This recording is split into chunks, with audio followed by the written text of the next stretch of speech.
What's going on, everyone? I'm Devin, and in today's video we'll be providing a brief discussion about shoe selection as well as the unboxing of my new primary running shoe.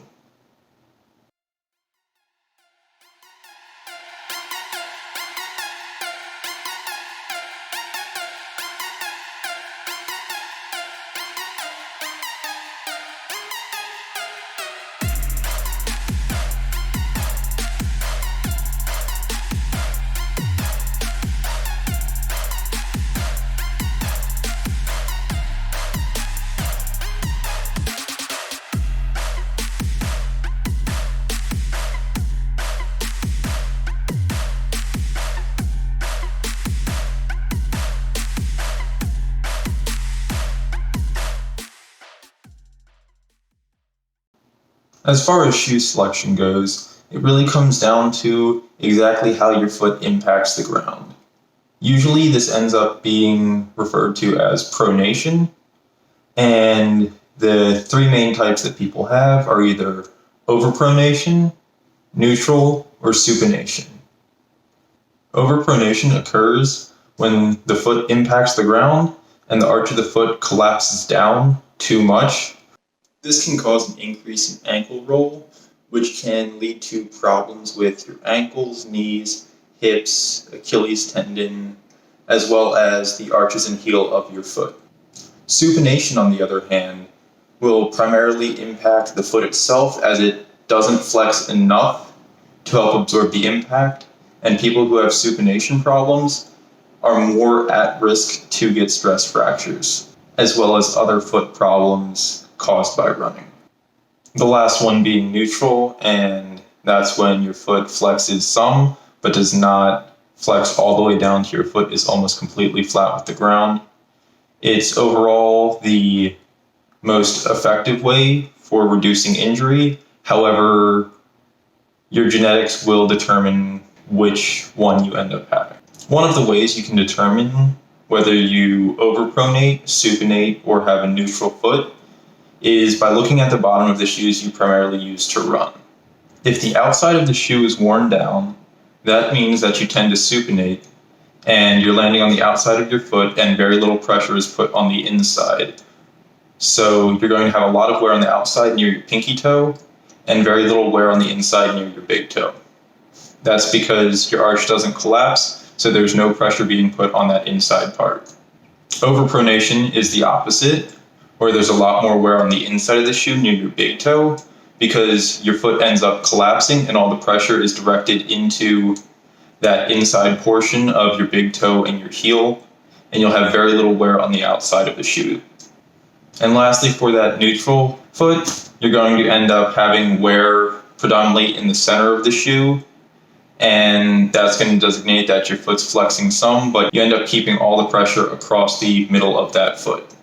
The great thing about running shoes is that there are shoes that are designed to help with each of these problems that people can face. So for a foot that overpronates, if this occurs for you, you might want to look into a stability type running shoe that helps prevent your foot from flexing down so much, and that'll help keep wear more evenly distributed on your shoe.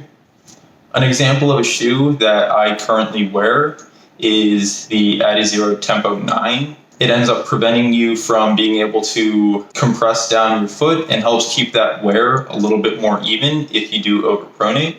For supination, you might want to look into buying a running shoe that has a bit more cushion to help absorb that harsh impact from the lack of flexion in your foot. For the neutral foot, basically almost any running shoe will work, as the majority of running shoes are geared towards a neutral foot. So you don't really have to specifically look at everything. Just find something that's comfortable and works for you. One of the ways that you can test for whether you have pronation, supination, or a neutral foot is called the wet foot test.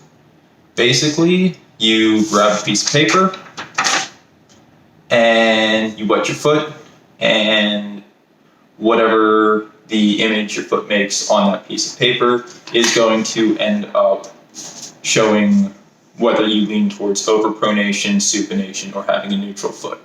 So I'm going to do that right now and show you my results. So it's a little bit hard to see, but that's what my foot ends up looking like. So it's a fairly neutral foot.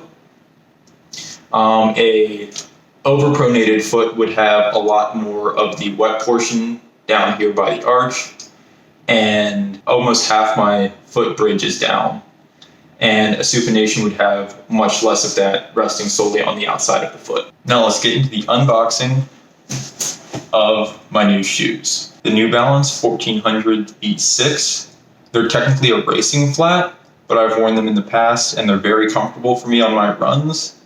And I feel confident in them and will probably continually wear them. So as you can see, still sealed.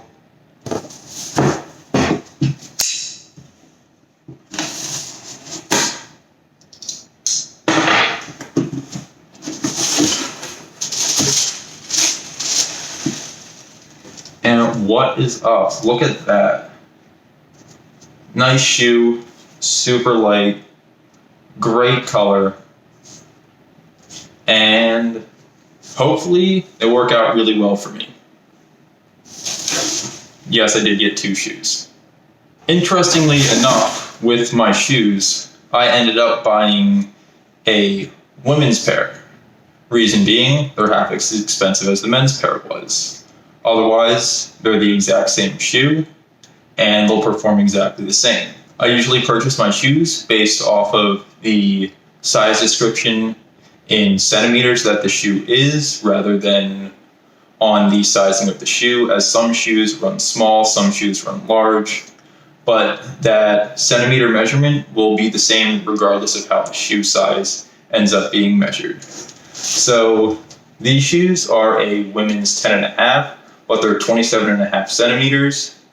And the previous shoe that I had that was this exact version was a 9.5 in men's, but still at 27.5 centimeter size. So that's how I decided to get the 10.5 in the women's shoe. They're overall a great shoe for me, really light. They're actually a racing flat that they say works up to a marathon, so 26.2 miles. I'll probably never be running anything over a 10K, so I probably won't be able to put that to the test. But I've run in them before. They're comfortable. They have enough cushion that I don't feel any heavy pounding during my runs, and I feel like they absorb the shock nicely. They allow me to just feel comfortable during my runs and not have to worry about anything. Another thing I like about these shoes is they have a really great liner on the inside, and I've worn them barefoot before while running, and in some shoes you'll end up getting blisters from spots that rub against your foot. With these, I've never had that problem, and I've run in 90+ degree heat in them. My feet have sweat, but I still don't have any blisters or rubbing problems from wearing them.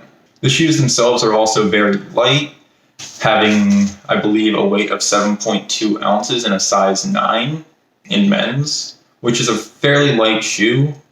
Makes sense because they are racing flats, but I find that lighter shoes are more comfortable to wear for longer runs. It feels a lot better than having something very heavy and thick on your foot, and it's just, to me, a lot more comfortable. As I was mentioning before, these are the Adidas Adizero Tempo 9s that I was running in that are designed for people that overpronate. You can really tell that design with how the shoe is made up. The inside edge of the shoe is elevated higher than the outside edge, which helps prevent you from overpronating your foot and allowing you to land in a more neutral position.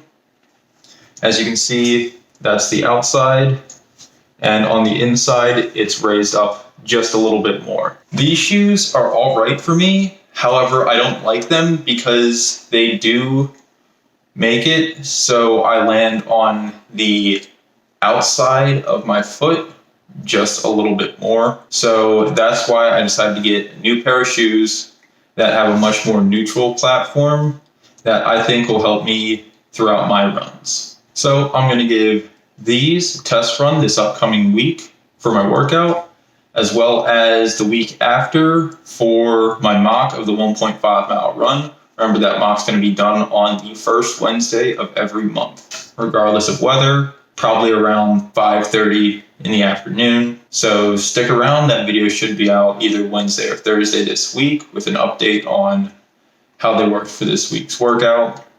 And until next time, have a good one.